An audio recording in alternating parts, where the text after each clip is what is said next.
안녕하세요. 자유한국당 옳은소리 브리핑룸입니다.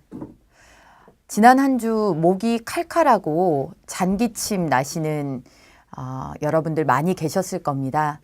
미세먼지 때문이라고 합니다. 정말 뿌연 하늘을 내내 보아야 했던 한 주입니다. 그런데 이런 뿌연 하늘보다 더 우리 마음을 근심스럽게 했던 것은 아마 서울시의 미세먼지 대책 때문이었을 것입니다. 서울시는 지난 15일, 17일, 18일에 걸쳐서 미세먼지 저감 대책이라며 무려 하루에 50억씩 들여서 대중교통 무료라는 정책을 실시했습니다. 50억의 혈세가 투입된 이 무료 대중교통 서비스, 과연 여러분들은 얼마나 만족을 느끼셨습니까? 이 정책이 시행되고 나서 과연 얼마나 효과가 있었을까 봤더니 역시 예상대로입니다. 무료 이용에는 50억이 소요됐지만 시내버스 이용자는 고작 4%, 지하철 이용자는 3.5% 증가하는 것에 그쳤다라고 합니다.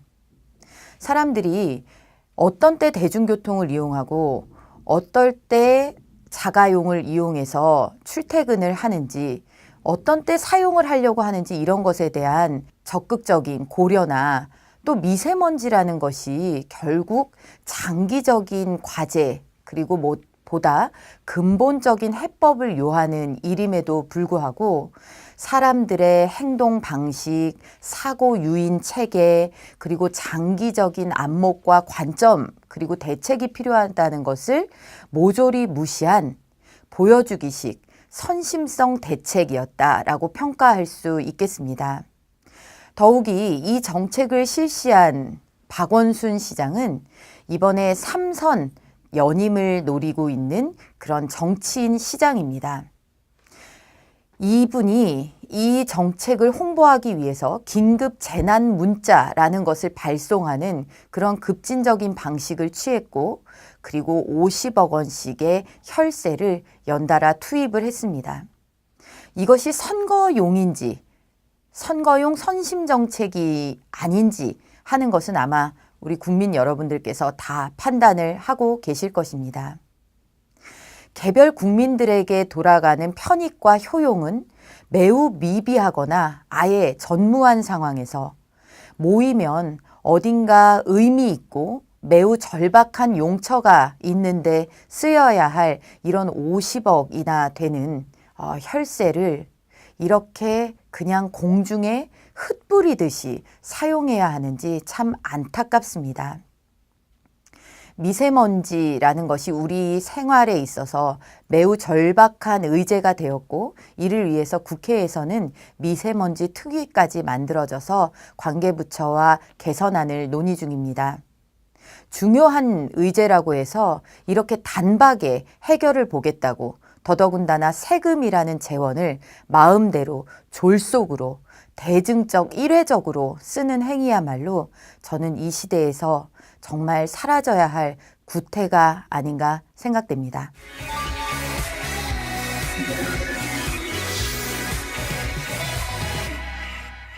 한 주 내내 평창올림픽으로 떠들썩했습니다. 평창올림픽의 성공과 우리 선수들의 선전을 기대하고, 그리고 그동안 준비해온 평창올림픽의 마무리 점검을 위해서 떠들썩하고 관심이 집중됐으면 얼마나 좋겠습니까? 그런데 전혀 엉뚱하게도 평창올림픽에 관한 관심은 전혀 다른 쪽에서 일고 있습니다.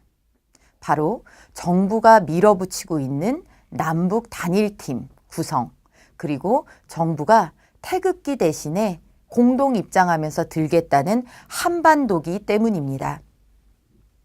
우리 정부는 삼수 끝에 우리 국민의 모든 열망을 모아서 동계올림픽을 유치했습니다. 사실상 동계 스포츠의 불모지라고 할 수 있는 우리 대한민국에서 동계올림픽을 유치한 것 자체가 기적에 가까운 일입니다. 이를 통해서 동계 스포츠 인구의 저변을 확보하고 동계 스포츠도 하계 스포츠 못지않은 국민의 관심과 그리고 선수 배출 그리고 동계 스포츠 인프라 이런 것들 모두를 감안해서 우리는 동계올림픽 유치를 위해서 뛰었고 하나가 됐습니다.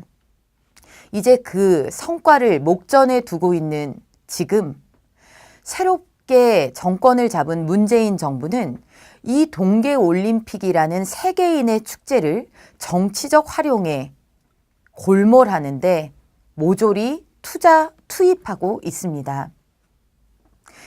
핵 개발하고 미사일 쏘고 전 세계를 위협하는 북한은 하나도 달라진 것이 없는데 김정은이 신년사를 통해서 평창을 언급하자 기다렸다는 듯이 달려가 북한의 요구와 장단에 발을 맞추고 있는 그런 모습을 우리는 씁쓸한 심정으로 바라보고 있습니다. 아니, 분노하고 있습니다. 저들이 동계올림픽을 위해서 한 일이 무엇이며 그리고 동계올림픽, 세계인의 스포츠의 장에 나올 만큼 무슨 변화와 최소한의 반성의 기미라도 있었는가 하는 분노의 목소리가 나오고 있습니다. 오히려 예술단을 파견함내, 선수단을 파견함내 하면서 온통 우리나라의 언론들과 보조를 맞춰서 다른 쪽으로 국민들의 시각을 마비시키고 시야를 가리고 있습니다. 4년 내 올림픽을 준비하면서 땀을 흘렸던 우리 선수들의 노력은 남북 단일팀이라는 미명하에 평화올림픽이라는 그런 미명하에 물거품처럼 사라질 위기에 처했습니다. 이낙연 총리는 우리 여자 아이스하키가 메달권 받기라서 단일팀을 구성해도 별반 상관이 없지 않느냐는 취지의 발언으로 국민들을 경악시켰습니다. 승부 그 자체보다는 참가 자체에 의의가 있고 또 노력을 얼마나 했는가가 중요한 것이다라는 이 근대 올림픽의 창시자 쿠베르탱의 올림픽 정신과도 배치되는 정말 이분들이 가지고 있는 인식의 저변에 어떤 것이 들어있는지 보여주는 그런 발언이었습니다. 선의의 경쟁마저도 악으로 규정하는 사람들이 실제로는 성적지상, 메달지상에 빠져서 개인의 기회의 박탈여하라는 것이 아무런 문제도 되지 않는다는 그런 인식이야말로 전체주의적 발상이다라고 볼 수 있겠습니다. 그 다음날 문재인 대통령은 진천 선수촌을 찾아서 우리 선수단을 격려한다는 행보를 이어갔습니다. 수많은 사진이 언론에 보도되었습니다. 이 자리에는 우리 아이스하키팀 선수들의 모습도 보였습니다. 자신들의 출전권이 어떻게 되는 것인지 본인의 엔트리 명단에 남북 단일팀이 주는 영향이 어떨 것인지 모르는 채로 불과 20여일 앞에 올림픽을 바라봐야 하는 우리 선수단의 그런 억울한 심정은 누가 보장해야 되는 것입니까? 입만 열면 국민의 여론을 물어서 국가정책을 결정하겠다. 심지어 국민의 여론 사안이 아니라 전문가들의 영역이라고 했던 원전 중단까지도 공론화에 붙였던 문재인 정부는 한반도기 사용과 그리고 남북 단일팀 구성에 대해서 들끓고 있는 이 여론에는 어찌된 일인지 입을 닫고 있습니다. 눈을 감고 있습니다. 스포츠의 장은 스포츠의 장이어야 합니다. 정치적 노름과 북한식의 평화 노름에 끌려다니는 계기가 되어서는 안 됩니다.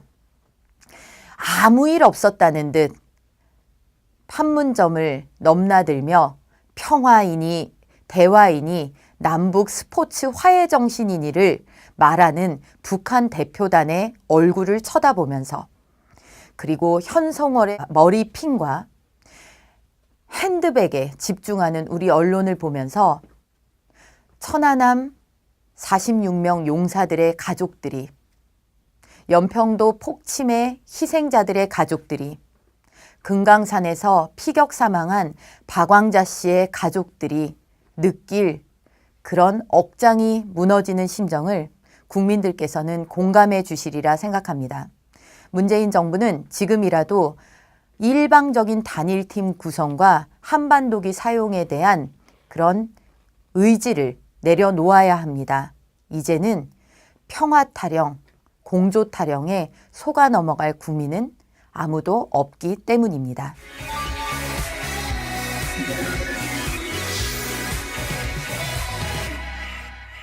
출범 7개월 지난, 그래서 새해를 맞이한 문재인 정부의 정책 실패가 이제는 국민들의 인내력 바깥에 점점 들어서고 있습니다. 문재인 정부는 결코 시장을 이길 수 없다라는 그런 경구를 다시 한번 새겨보아야 합니다. 최저임금의 급격한 인상에 따른 부작용이 어떻게 될 것이라는 것은 경제학의 ABC만 알아도 예견 가능한 것이었습니다. 급격한 최저임금 인상이 오히려 고용을 줄이고 그리고 영세 자영업자들을 피폐하게 할 것이다. 그리고 그 결과 오히려 최저임금의 수혜자인 사람들을 더욱 어렵게 할 것이다라는 예측은 이미 오래전부터 나와 있었습니다. 이것이 현실로 이어지자 문재인 정부는 이번에는 영세 자영업자 쪽에서 임차료 인상을 억제하겠다며 임대료를 올려받지 말아라 라고 이야기를 했습니다. 그리고 영세 자영업자 또 기업에게는 근로자를 해고해서는 안 된다라고 엄포를 놓았습니다. 최저임금 올려놓고 그 다음에는 임대료를 올리지 말라 하고 가게를 운영하기 위해서 사람을 줄여야 하는 업주에게는 사람을 줄이지 말아라 라고 하면 그럼 도대체 어떻게 가게는 꾸리고 어떻게 임금은 주라는 얘기입니까? 또 임대료를 올리지 말아라라고 할 때 또 이 임대 사업을 하는 사람들의 반발과 그들 각자의 사연들은 정부가 또 어떻게 대처하겠다라는 것입니까? 바로 이런 도미노 현상 때문에 누군가 한 사람이 시장 전체의 말을 놓고 설계하겠다라는 것은 애초에 가능하지 않으며 그렇기 때문에 정부는 결코 시장을 이길 수 없다라는 경고가 나온 것입니다.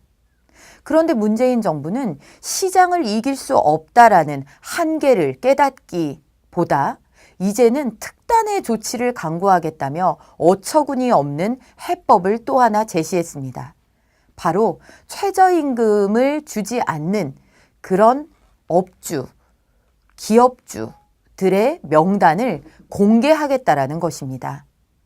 이들의 명단을 범법자들 명단처럼 공개하겠다라는 것입니다. 또한 대출 등의 제재를 가해서 이들을 신용불량자로 만들겠다고 엄포를 놓았습니다. 이 정도면 국가 정책이 아니라 대국민을 상대로 한 협박입니다. 오죽하면 최저임금을 받는 근로자가 청와대 정책수석 앞에서 가게가 잘 돼야 나도 임금을 받아도 편한 거 아니냐라는 그런 현실의 목소리를 들려주었겠습니까?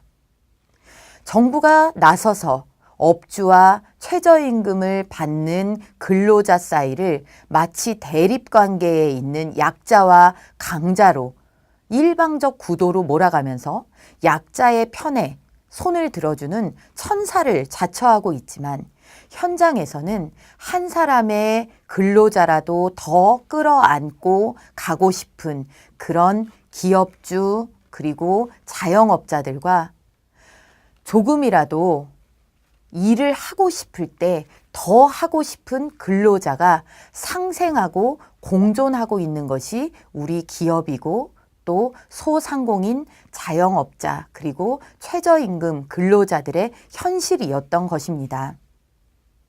교육정책도 말로 다 할 수가 없습니다. 초등학교 방과 후 영어를 금지하겠다고 했다가 은근슬쩍 철회, 또 어린이집 유치원의 영어 교육을 금지하겠다고 했다가 은근슬쩍 번복의 번복을 거듭하고 있습니다. 사교육을 잡겠다고 하는 사람들이 오히려 고액 사교육을 조장하고 강남 8학군 집중을 막겠다는 사람들이 자사고 폐지 정책을 내들자 강남 8학군의 과열 현상은 오히려 증폭되었습니다. 정말 근시안적 단견들로 내어놓는 정책들에 학부모들의 가슴, 국민들의 가슴이 철렁철렁 하고 있습니다. 요즘 뜨거운 이슈인 가상화폐, 비트코인 시장도 마찬가지입니다. 이것이 미치는 산업적 효과라든지 이것이 4차 산업과 맞물려서 갖는 기술적인 보안 여부, 이런 것들은 전혀 아랑곳하지 않고 법무부발 금지라는 정책이 나서자 완전 널뛰기로 비트코인 가상화폐 시장이 폭락과 그리고 또 폭등을 반복하는 이런 현상이 빚어졌습니다. 아마 문재인 정부는 급격하게 당황하고 있을 것입니다. 오늘 브리핑룸에서 언급한 남북 단일팀 문제, 한반도기 사용의 문제, 그리고 교육 정책의 실패 문제, 최저임금의 실패 문제, 그리고 가상화폐 문제에 이르기까지 그들의 핵심 지지층이었던 지지 기반에서조차도 문재인 정부를 비판하는 목소리가 쏟아져 나오고 있기 때문입니다. 문재인 정부, 그들이 그토록 내걸었던 국민의 목소리를 듣겠다, 국민과 소통하는 정부가 되겠다라고 한다면 문재인 정부의 정책 기조와 특히 대북과는 분명히 바뀌어야 합니다. 원점에서 재검토되어야만 합니다. 오늘의 브리핑룸 여기서 마치도록 하겠습니다. 감사합니다.